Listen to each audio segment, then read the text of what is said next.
Hey mates, and welcome to More Than Meets the Eyes. I'm your host, Blind Prime, and for today we're going to be talking about Transformers Age of the Primes Slipstream, the Airealbot that makes up the arm. I have him right here with Silverbolt, the Commander class of the year, and there is a Cream the Cat.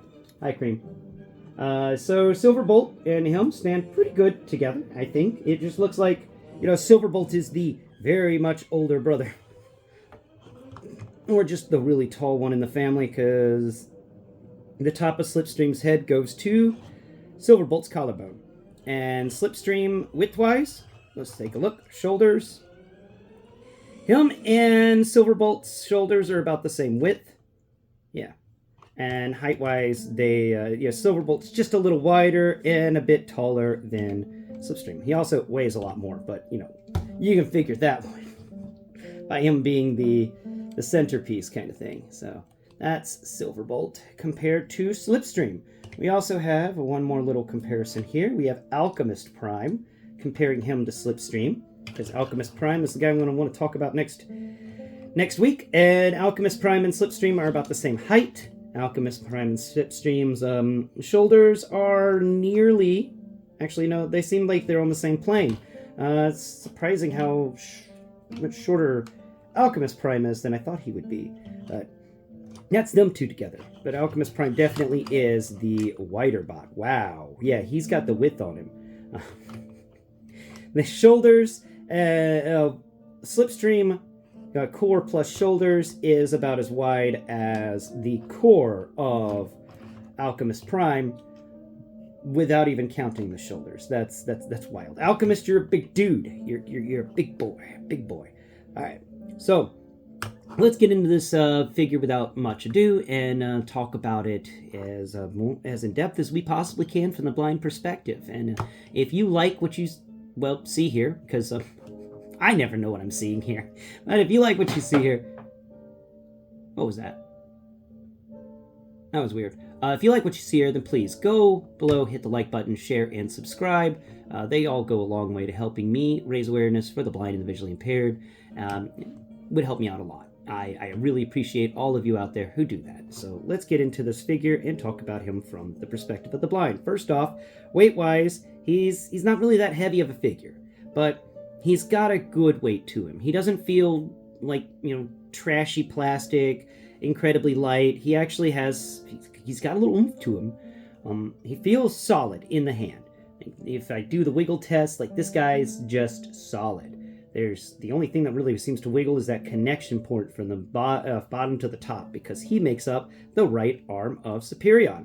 And we're going to start at the bottom of his feet to discuss the textures. And first and foremost, I like the fact that there's no there's no waffling down here. This is just some really good foot pad, and I love this texture that they have here that makes it feel like he's actually wearing gripped shoes. That's cool. That's really neat, and it works out amazingly well that these are the feet. And since they're also the jet engines, because the Harrier jet engines can fold out a little bit, and I imagine that he can just kind of hover in the air. If you wanted to, you can actually have him as a hovering transformer, and those are always fun, especially if you have the blast effects for it. But does he have the ability for you to plug such blast effects into his feet? And I have something sad to say. I don't think he does. I don't think he does have a siege peg in here, a siege port in here. So that is a shame. That is a crying shame about his feet.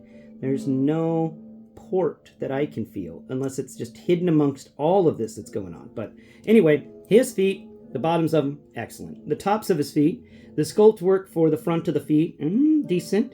We got some line work that they put in there. We've got some folded over paneling. Nice. It's elegant. It's smooth. It feels all right. And it also tapers up. I like the texture here of this flat foot area, and then there's this rectangle that pops up right before the leg. And of course that's a connection port, so it locks into the leg, but still it does give the foot a different feel and more of a three-dimensional aspect to it, and I appreciate that. Now up here to the front of the leg, we've got the lower leg armor, thin but not too bad. We've got some we've got a little that's a connection port for combination mode right there on the top right corner of the front of the lower leg. And then at the bottom of the leg, we've got a 5mm port, which is nice if it was on the side, but oh well. It's wonky whenever the 5mm port's there. But we've got some other nice little textures on the front of the leg, but there's not really that much. On the side, the inset side, the side that faces the other leg, we've got a little bit of waffling around the knee.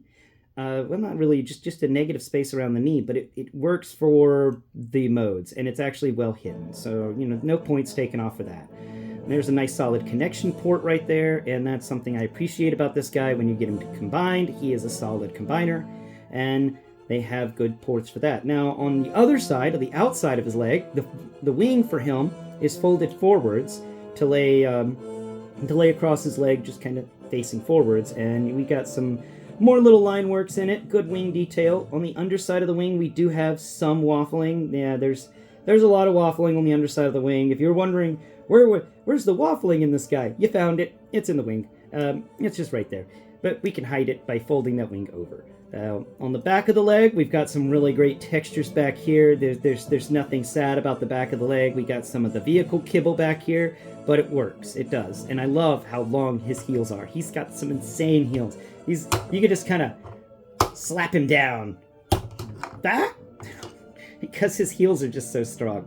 That's awesome. Now we're moving up here. He's got rotation in the waist.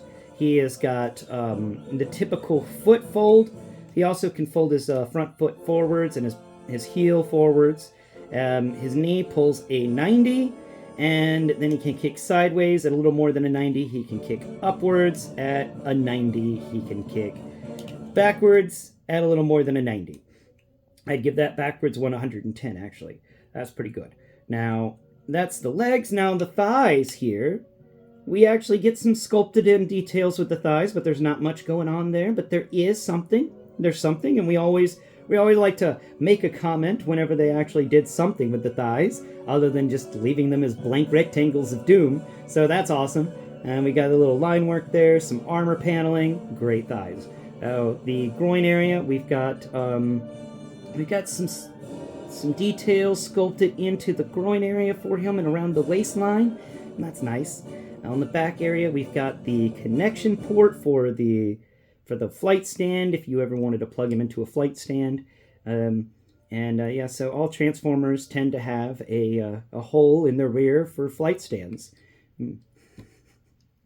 Now, coming up here to his chest area, we've got a really clean chest right here. This is just a nice flat piece of armor. We've got an inset bit in the center. It kind of drops down in this little rectangle area, but on the sides it's raised up, and we've got some textures like there. Feels like that's of course a connection port for combination mode again, but they did texture some vents around it that feel like vents around it to kind of change its appearance up, and I really like that. And I like how this armor panel, there's not much going on with it, but it's okay. We can have sleek and simple things occasionally in our Transformers, and for him, this sleek and simple armor for his chest area just kind of works for this character.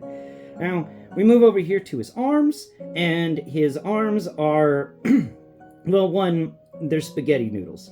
They are very thin arms. Let's see, we've got some sculpted in details up here at the shoulder.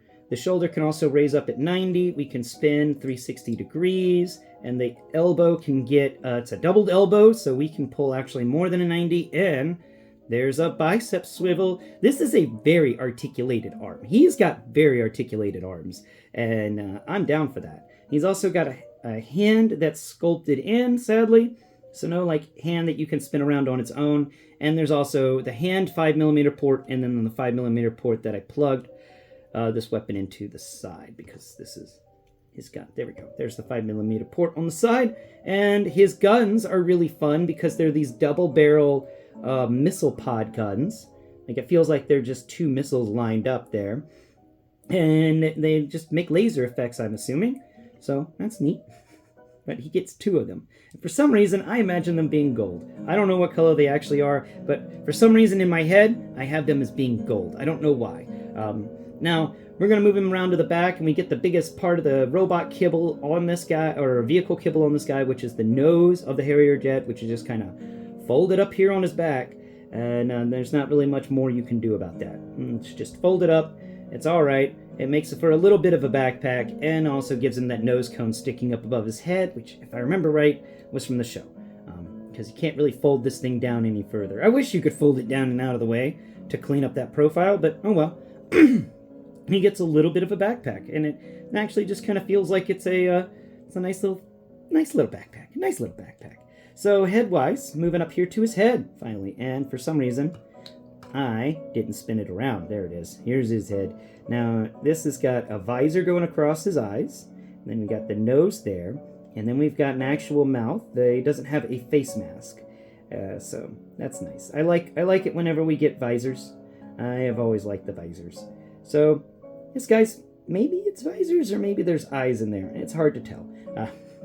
But the head sculpt's pretty good. It's kind of small, but this is what we expect. And I like that we get kind of similar things going on with the Airealbots' heads. If you haven't noticed that, they all have similar features when it comes to their overall shape. They each have these kind of little ear things sticking out, and for Silverbolt, it kind of feels like maybe an officer's hat or a pilot's hat. It feels like it's a pilot's hat that's been molded and meshed, and this one feels similar, except it feels more like I don't know, a skull cap or something. Maybe it's kind of a baseball cap, but there's no bill. It's a weird one, but feels great in the hand. So that is Slipstream. And Slipstream, I believe, for this robot mode, is going to get a solid... Yeah, he's going to get a...